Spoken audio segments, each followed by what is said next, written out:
ये 5 चीज़ें आपके पास अगर हैं तो आपका एक भी रुपया कहीं जाने वाला नहीं है। अगर आपने सही तरीके से किसी बिचौलिया को बीच में नहीं लाया है, अपने जानबूझ के अपना इन्वेस्टमेंट किया, सही तरीके से अपना इन्वेस्टमेंट किया, आपका पोर्टफोलियो में सारे फंड दिख रहे हैं, तो फ्रॉड होने के चांसेस लगभग 99.99% तक नहीं होते हैं। इस वीडियो में दी गई जानकारी केवल शिक्षा और जानकारी के उद्देश्य से है। कोई भी निवेश करने से पहले अपने वित्तीय सलाहकार से सलाह जरूर लें। तो आज मैं आप सभी के मन से एक बहुत ही बड़ा डर दूर करने वाला हूँ। आप लोग ये सोचते होंगे कि अगर हम एसआईपी या फिर म्यूचुअल फंड से अपना इन्वेस्टमेंट शुरू करते हैं, मान लेते हैं हम एसआईपी करते हैं या फिर हम अपना पैसा लमसम के थ्रू इन्वेस्टमेंट करते हैं, हमने इन्वेस्ट तो कर दिया, अब पैसा हमारा एप्लीकेशन के जरिए इन्वेस्ट हो रहा है, ठीक है, हमने तो कोई बैंक में अपना पैसा इन्वेस्ट नहीं किया, हम किसी को पैसा तो दिए नहीं इन्वेस्टमेंट करने के लिए, हमारे बीच कोई एजेंट नहीं है, और उससे बड़ा सवाल के दोस्तों कि हमारे पास कोई बॉन्ड भी नहीं है, मतलब हमारे पास कोई बॉन्ड वगैरह है नहीं, तो कैसे प्रूफ होगा अगर हम मान लेते हैं जिस एप्लीकेशन थ्रू हमने अपना इन्वेस्टमेंट कर रखा है,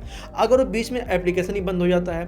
तमाम तरह के एप्लीकेशन यहाँ पे और बहुत सारे ऐसे होते हैं जो कि कभी कभी सेबी के गाइडलाइन के खिलाफ चले जाते हैं या फिर किसी और एप्लीकेशन खिलाफ चले जाते हैं, गाइडलाइन खिलाफ चले जाते हैं। तो ऐसे में ये सवाल उठता है कि अगर ये एप्लीकेशन फ्यूचर में अगर बंद होते हैं तो हम क्या करेंगे, हम कैसे अपने पैसे को विड्रॉल करेंगे, कैसे हम अपने पैसे को बचाएंगे, क्या हमें वो पैसा मिल पाएगा या फिर नहीं मिल पाएगा।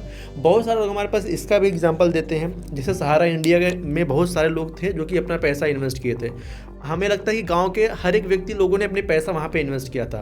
तो बहुत सारे ऐसे लोग थे जिनका पैसा अभी तक भी नहीं मिला है। बहुत सारे, क्या मैं ये समझता हूँ कि लगभग 99% ऐसे लोग होंगे जिनका पैसा अभी तक नहीं मिला है, ठीक है। उस बीच में रूल वगैरह आया था जहाँ पे थोड़े बहुत लोगों को कुछ पैसा मिला होगा, लेकिन बहुत सारे लोगों का पैसा नहीं मिला है। तो ऐसे में जब सवाल ये उठता है कि जिस एप्लीकेशन थ्रू हम अपना इन्वेस्टमेंट कर रहे हैं आज, ठीक है, आज तो एप्लीकेशन चल रहा है, बहुत ही अच्छा रेटिंग है, बहुत ही अच्छा यहाँ पे इन्वेस्टमेंट का फ्यूचर में मिल जाता है, कहीं जाने की जरूरत नहीं है, घर बैठे बैठे सारी चीज़ें आराम से हम कर ले रहे हैं। अगर हम मान लेते हैं खुदा ना खास्ता अगर ये कभी रूल फॉलो नहीं करते हैं और ये एप्लीकेशन बंद हो जाते हैं, तो हमें अपने पैसे को लेने के लिए क्या क्या चीज़ें करनी पड़ेगी, बिल्कुल स्टेप बाय स्टेप समझाएंगे आसान भाषा में। लाइक और सब्सक्राइब करने के लिए तब तक नहीं कहेंगे जब तक आपको वीडियो अच्छा न लगे। अगर वीडियो अच्छा लगे तो ही लाइक कीजिएगा, अगर पसंद आए तो ही सब्सक्राइब कीजिएगा, अगर आपको लगे जानकारी अच्छी है तो सब्सक्राइब कर लीजिएगा, ठीक है। चलिए अब हम बात करते हैं सबसे पहले पॉइंट की। दोस्तों, अगर यहाँ पे हम एसआईपी के जरिए अपना इन्वेस्टमेंट करें या फिर लमसम के जरिए इन्वेस्टमेंट कर रहे हैं, दोनों में तरीका वही है आपको विड्रॉल करने का। बहुत सारे लोग बैंक के थ्रू इन्वेस्टमेंट इसलिए नहीं करते क्योंकि वहाँ पर एक्सपेंस रेशियो लगता है ज़्यादा, और साथ में रेगुलर फंड होने के नाते ये आपको जो बैंक वाले हैं जिस फंड में आप इन्वेस्टमेंट करना चाहते हैं आपको उसी बैंक में जाना पड़ेगा, और उनको ज़्यादा जहाँ पे कमीशन मिलती है वही आपको फंड सजेस्ट करते हैं। तो इसीलिए लोग एप्लीकेशन से इन्वेस्टमेंट करना पसंद करते हैं कि आप घर बैठे आराम से अपना इन्वेस्टमेंट कर पाएं। बट डर वही है कि एप्लीकेशन बंद हो गया तो पैसे कैसे मिलेंगे। सबसे पहला चीज़ दोस्तों, यहाँ पे आप जब भी अपना इन्वेस्टमेंट करते होंगे ना, आपको एनएवी मिलती है, ठीक है, एनएवी मिलती है, और आपने जिस भी फंड में इन्वेस्टमेंट किया है, हम मान लेते हैं कि आपने एचडीएफसी किसी फंड में अपना इन्वेस्टमेंट किया है, ठीक है, एचडीएफसी के फंड में आपने अपना इन्वेस्टमेंट किया, कोई भी फंड XYZ कोई भी फंड हो, ठीक है, आपने इन्वेस्टमेंट कर दिया। अब जब आपने यहाँ पे इन्वेस्ट किया ना, तो आपको जो यूनिट का प्राइस चल रहा है और जिस फंड में आप इन्वेस्ट कर रहे हैं उसके तहत आपने जो यहाँ पे जीमेल आईडी अपना दिया है, ठीक है, जब भी आपने यहाँ पे जीमेल आईडी दिया है, इस आईडी पे आपको एक मेल आता है कि आपने फला फंड में अपना पैसा इतना इतना इन्वेस्ट किया है, जिसके तहत आपको यहाँ पे इतना यूनिट मिला है आपको, और इसकी एनएवी ये चल रही है, ठीक है, फला जो भी एनएवी चल रही होगी, आपको इस तरीके का एक मेल आ जाता है। साथ में दोस्तों, आपको हर महीने या छठे महीने 7वें महीने एक मेल आता होगा जब भी कोई फंड में आप इन्वेस्ट कर रहे हैं ना, तो उसका एक्सपेंस रेशियो जो है कि कुछ बदलता वगैरह है, चेंज वगैरह होता है, अपडेट होता है, तो उसका भी मैसेज आता रहता है आपको।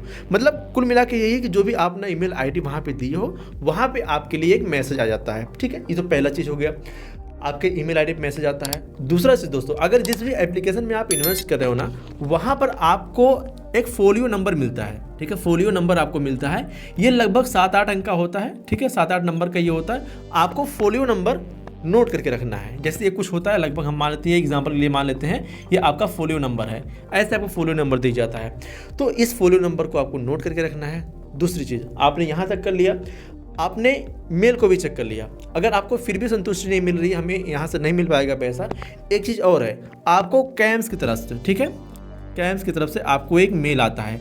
यहाँ पे कॉन्सुलेटेड मेल इसको बोलते हैं, ठीक है। इसमें जितने भी आपने अपने इन्वेस्टमेंट कर रखे हैं आपके अपने पैन अकाउंट से, ठीक है, आपके जो पैन नंबर है, मान लेते हैं आपका जो पैन नंबर है, इससे आपने जितने भी इन्वेस्टमेंट कर रखे हैं इसको कॉन्सुलेटेड मेल करके आपके पास हर महीने या फिर 6 महीने पे आपके पास मेल आता रहता है, ठीक है। तो उस मेल में आपको दिखाया जाएगा कि आपने किस फंड में कितना इन्वेस्टमेंट किया है, कैसे आपने इन्वेस्टमेंट किया, कौन सा फोलियो नंबर, आपको वहाँ पे डिटेल सारी दिख जाती हैं, ठीक है। यहाँ तक क्लियर हो गया। अब इसके थ्रू आप अपने फोलियो नंबर के थ्रू, अपने मोबाइल नंबर के थ्रू, ठीक है, अपने मोबाइल नंबर के थ्रू, अपने जीमेल आईडी के थ्रू, फोलियो नंबर के थ्रू और पैन नंबर के थ्रू और साथ में DOB, ये कौन भूलेगा भाई, डेट ऑफ बर्थ, ये 5 चीज़ें आपके पास अगर हैं तो आपका एक भी रुपया कहीं जाने वाला नहीं है। अगर आपने सही तरीके से किसी बिचौलिया को बीच में नहीं लाया है, अपने जानबूझ के अपना इन्वेस्टमेंट किया, सही तरीके से अपने इन्वेस्टमेंट किया, आपका फोलियो में, आपका पोर्टफोलियो में सारे फंड दिख रहे हैं, तो फ्रॉड होने के चांसेस लगभग 99.99% तक नहीं होते हैं, क्योंकि यहाँ पर सेबी रेगुलेट करती है। अच्छा, यहाँ पर आप लोग सोच रहे हो कि हमने 0.01% क्यों यहाँ पर थोड़ा सा बताया, ठीक है। तो कभी कभी ऐसा होता है कि बहुत सारी चीज़ें में, इतना सारी चीज़ें होने के बाद भी कभी कभी फ्रॉड हो जाता है, ठीक है। तो वहाँ पर कुछ हमारी भी गलती होती है OTP वगैरह शेयर करने की। तो अगर हम ऐसा नहीं करते हैं तो ये जो नुकसान होने के चांसेस है बिल्कुल ना के बराबर हो जाते हैं, ठीक है। तो हमने यहाँ पे अपना ये डॉक्यूमेंट रखा, mobile number, Gmail ID, folio number, PAN card number, date of birth number, हमने इतना रख लिया है। अब अगर ये एप्लीकेशन बंद भी हो जाता है तो कोई परवाह नहीं है, आप कैसे इस पैसे को ले सकते हो। आपके पास जो कैम्स की तरफ से मेल आता है ना, वहाँ पे आपको पता लग जाएगा कि आपने किस किस AMC में कितना कितना पैसा अपना इन्वेस्टमेंट किया है, कौन से फंड में इन्वेस्ट किया है, ठीक है। हम मान लेते हैं XYZ कोई भी AMC है, ठीक है, हम यहाँ पे मान लेते हैं ICICI की AMC है और यहाँ पर आपने अपना पैसा इन्वेस्ट किया है, ठीक है। ये कोई स्पॉन्सर नहीं है, मैं आपको यहाँ पे जस्ट एग्जांपल के लिए बता रहा हूँ, मैं यहाँ पे नोट भी कर दे रहा हूँ। एग्जांपल ये, आपने फ्ला म्यूचुअल फंड में अपने पैसे यहाँ पे इन्वेस्ट किए हैं, अब इसको हमें विड्रॉल करना है। कैसे आप करेंगे? सीधा आपको सिंपली जाना है AMC की वेबसाइट पर, ठीक है, ये तरीका है। AMC के वेबसाइट पे आप जाओगे, यहाँ पर 2 क्राइटेरिया मांगता है, या तो मोबाइल नंबर, जीमेल आईडी और पैन नंबर मांगेगा, या तो folio number, date of birth मांग लेगा, ठीक है। कभी कभी पैन कार्ड भी यहाँ पे मांग लेगा। तो ये डिटेल आप इनमें से फिल कर दो जो आपसे मांगे। उसके बाद आपको वहाँ पे ओपन होके आ जाता है कि आप अपने पैसे को और वहाँ से SWP करना चाहते हो, STP करना चाहते हो, विड्रॉल करना चाहते हो, या फिर और अपनी SIP कंटिन्यू करना चाहते हो, सारी चीज़ें आप वहाँ से कर सकते हो, ठीक है, अगर आपको ऐसा आसान लगे।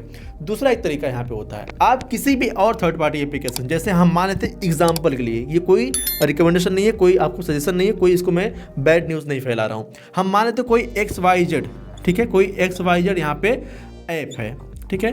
अब ये कोई रेगुलेटर नहीं फॉलो कर रहा है, तो यहाँ पर अगर ये ऐप बंद हो जाता है और आपने इसके थ्रू यहाँ पे इन्वेस्टमेंट किया है। अब एग्जांपल के लिए हम मान लेते हैं कोई ZXY, हम यहाँ पे कोई एप्लीकेशन का नाम इसलिए नहीं ले रहे हैं कि बहुत सारे लोग सोचेंगे ये स्पॉन्सर्ड है और यूट्यूब भी सोचेगा ये स्पॉन्सर्ड है, इसलिए मैं नाम नहीं ले रहा हूँ। आप अपने लिए नाम बैठा सकते हो, किसी का नाम कुछ रख सकते हो, इसका नाम कुछ रख सकते हो, ठीक है। तो XYZ अगर बंद हो जाता है तो हम यहाँ पे ZXY एप्लीकेशन डाउनलोड करेंगे और यहाँ से हम उसमें एक्सटर्नल फंड, एक ऑप्शन आता है दोस्तों, एक्सटर्नल फंड ट्रैक करने का ऑप्शन आता है। एक्सटर्नल फंड पे आप ट्रैक करेंगे, सेम पैन नंबर से आप जब लॉगिन करोगे, सेम मोबाइल नंबर से लॉगिन करोगे, सेम जीमेल आईडी से लॉगिन करोगे, और एक्सटर्नल फंड अगर आप यहाँ पे ट्रैक कर लोगे तो जो भी फंड में आपने इन्वेस्टमेंट कर रखे हैं सारे इन्वेस्टमेंट आपके एक ही जगह पर दिखने लग जाएंगे, ठीक है। ऐसा मैं कई एप्लीकेशन में करके रखता हूँ मेरे लिए, और मुझे तो सारी चीज़ें पता है कि मैं कैसे इसको ट्रैक कर सकता हूँ, मुझे कोई प्रॉब्लम नहीं है। लेकिन जो लोग डरते हैं, डर कहाँ पर होता है कि लोग सोचते हैं कि बॉन्ड वगैरह कुछ मिला ही नहीं है तो पैसे का क्या ही भरोसा, लेकिन ऐसा नहीं है। आप अपने पैसे को बिल्कुल आराम से सेफ्टी तरीके से निकाल सकते हो, विड्रॉल कर सकते हो, इन्वेस्ट कर सकते हो, कोई डर यहाँ पर नहीं है। डर बस इतना है कि मार्केट के रिस्क के अधीन होता है, मार्केट कैसे ऊपर होता है कैसे नीचे होता है, उसी हिसाब से आपके पैसे भी ऊपर नीचे होते रहते हैं। बाकी फ्रॉड होने के चांसेस लगभग ना के बराबर होता है, क्योंकि इसके ऊपर से भी रेगुलेट करता है, ठीक है। सो आई होप आपको समझ में आया होगा। अच्छा, अगर आप समझ में आया हो ना तो अब लाइक और सब्सक्राइब करने के लिए बोलूँगा। पसंद आए तो वीडियो को लाइक कीजिएगा, चैनल पहली बार सब्सक्राइब नहीं किए तो सब्सक्राइब कर लीजिएगा, क्योंकि आपके लिए इसी तरीके से इंटरेस्टिंग और फैक्टफुल वीडियो आपके लिए लेकर आता रहता हूँ, आपकी हेल्प करता रहता हूँ, ठीक है। तो सब्सक्राइब भी कर लीजिएगा। एक काम कीजिएगा, इस वीडियो को अपने दोस्तों को भी शेयर कर दीजिएगा, साथ में कमेंट बॉक्स में एक हाइप का सेक्शन आया होगा ना, इस पर हाइप जरूर दे दीजिएगा। अगर आप चाहो तो, नहीं दोगे तो कोई बात नहीं भाई, हाइप दे देंगे तो अच्छी बात है, वीडियो ज़्यादा तो लोगों तक पहुँचेगी। और अगर आपका कोई सवाल हो हमसे कमेंट बॉक्स में पूछ सकते हैं, ठीक है। साथ में अगर आपको इन्वेस्टमेंट संबंधित कोई और जानकारी चाहिए, कैसे आप SIP चूज़ करें, कैसे आप म्यूचुअल फंड चूज़ करें, उसके लिए इसलिए अगर आपको जानना है तो यहाँ पे मैं वीडियो बना रखा हूँ, इस पर क्लिक करके पूरी वीडियो आप देख सकते हैं। ठीक है, चलिए मिलते हैं अगली वीडियो में, तब तक के लिए जय हिंद, जय भारत। इस वीडियो में दी गई जानकारी केवल शिक्षा और जानकारी के उद्देश्य से है। कोई भी निवेश करने से पहले अपने वित्तीय सलाहकार से सलाह जरूर लें।